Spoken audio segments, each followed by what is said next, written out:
ने वादा किया था कि 300 यूनिट फ्री देंगे, तो अभी 300 यूनिट नहीं 125 यूनिट जो बीजेपी फ्री देनी थी वही मिल रही है। इन्होंने 1500 का वादा किया महिलाओं को, 1500 रुपये भी नहीं मिले। 2 रुपये किलो में गोबर खरीदेंगे, कुछ नहीं हुआ मैम। तो मैं चाहता हूँ कि इस बार बदलाव हो और सुश्री कंगना रनौत जी और वो विजयी होंगे इस बार। हमारे आने वाला भविष्य यानी हमारे देश के युवा क्या चाहते हैं, देश को किस डायरेक्शन में लेकर जाना चाहते हैं और उनकी क्या सोच है हिमाचल प्रदेश को लेकर, देश में जो चल रही राजनीति है उसको लेकर। अभिनव हमारे साथ है, हालांकि इस बार की ये वोटर नहीं है, 17 साल इनकी महज उम्र है, लेकिन अभी मैंने न्यूज़पेपर पढ़ते हुए देख रही थी, राजनीति में भी इंटरेस्ट रखते हैं काफ़ी ज़्यादा, ऐसा लगता है। चलिए सीधे इनके पास चलते हैं, बातचीत करते हैं। अभिनव, कौन सी कक्षा में आप इस समय? मैम मेरी +2 हो चुकी है, अभी मैं जेई मेंस की प्रेपरेशंस कर रहा हूँ। इसीलिए आप न्यूज़पेपर भी पढ़ रहे थे? Yes ma'am. Very nice. क्या लगता है राजनीति को देखकर, किस तरह की राजनीति सूटेबल है हमारे देश के लिए? मैम राजनीति जो है हमारे देश में राष्ट्रवाद के मुद्दे पे होनी चाहिए। एक परिवारवाद का दीमक सा जो खा गया है हमारी राजनीति को, उसने हिमाचल को तो खाया ही है। पिछले जो वीरभद्र सिंह जी थे 6 बार मुख्यमंत्री रहे प्रदेश के, और 8 बार उसी परिवार से MP रहे, जो कि गलत बात है। बाकी भी युवा हैं, बाकी भी लोग हैं, उन्हें भी अवसर मिलना चाहिए, ना कि आप चाहते कि आप जैसे लोगों को भी हम चाहते हैं कि बदलाव हो। अलग अलग पार्टी के अगर कैंडिडेट आगे आएंगे तो विकास ज़रूर होगा।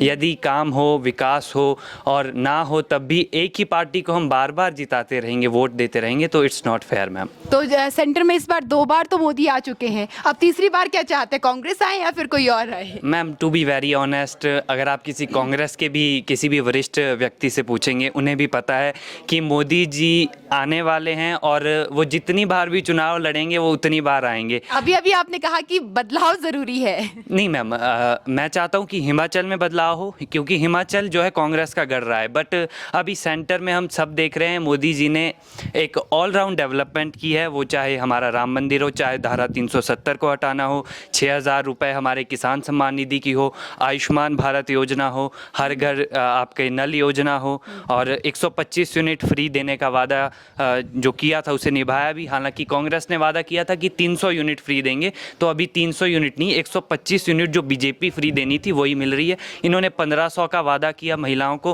1500 रुपये भी नहीं मिले। 2 रुपये किलो में गोबर खरीदेंगे, कुछ नहीं हुआ मैम। तो मैं चाहता हूँ कि इस बार बदलाव हो और सुश्री कंगना रनौत जी और वो विजयी होंगी इस बार। आपको लग रहा है? लग रहा है मैम। और जैसे 1998 की बात की राजनीति जो हिमाचल प्रदेश में हुई है, हालांकि ये दौर 1984 से ही शुरू हो चुका था, जब बीजेपी और कांग्रेस दोनों बराबर से हिमाचल प्रदेश में आते रहे। एक टेन्योर में कांग्रेस आया, एक टेन्योर में बीजेपी आया, और ये सिलसिला चलता रहा हिमाचल प्रदेश में। लेकिन उसके बाद भी आप कह रहे हैं कि एक सेटिस्फाइंग जो चीज़ है वो नहीं मिली।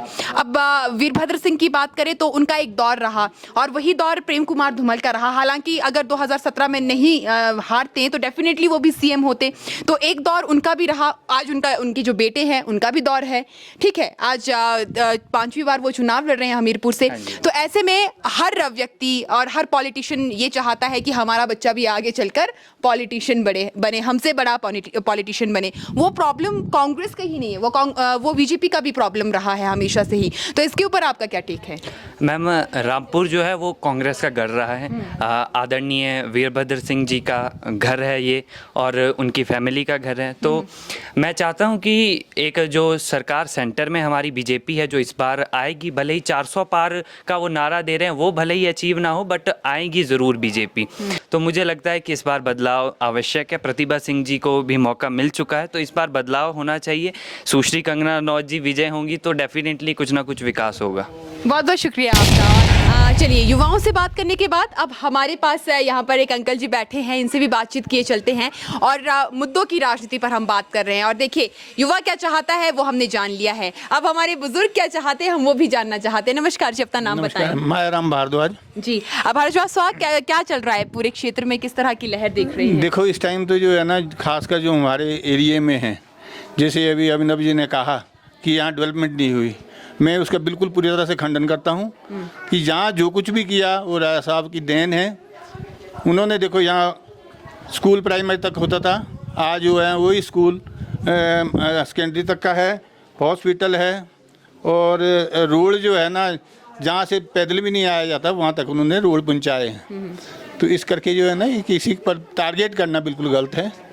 खासकर इन्होंने सीधा एक उस इंसान पर किया है जिसने कि जो है ना पूरे हिमाचल की डेवलपमेंट की है। जी चलिए, ये तो उनके अपने थॉट प्रोसेस है। पर फिर भी जी मतलब ये बच्चों को सोचना चाहिए जी। कि एक रिस्पेक्टेड पर्सन के खिलाफ ऐसा नहीं बोलना चाहिए। नहीं सर, चलिए कोई बात नहीं। बदलाव की नीति उसका हम कोई खंडन नहीं करते हैं, लेकिन जो इन्होंने राजा साहब के खिलाफ कहा वो गलत है। जी चलिए, आप पूरा प्रदेश पूरा हिंदुस्तान मानता है वो एक ईमानदार इंसान थे, सभी लोग उनकी कस्में खाते हैं ईमानदारी के लिए। जी तो इस समय क्या देख रहे हैं क्षेत्र में? आप मंडी संसदीय क्षेत्र की बात करें तो क्या लग रहा है? वो तो आपने देख ही लिया होगा 9 तारीख को कि कितना मतलब था वहाँ जनसमूह, तो उसे तो क्लियर होगा कि भाई विक्रमादित्य सिंह जी जो है काफ़ी बहुमत से विजयी होंगे। जी और इस समय रामपुर बुशहर में क्या नज़र आ रहा है आपको? क्योंकि लीड तो कांग्रेस की जा रही है, ये हर कोई कह रहा है, लेकिन कितना प्रतिशत आपको लग रहा है कि यहाँ पर देखने को मिलेगी ये चीज़? नहीं, रामपुर से तो शुरू से लीड रही है और इस बारी भी जो है ना भारी लीड रहेगी।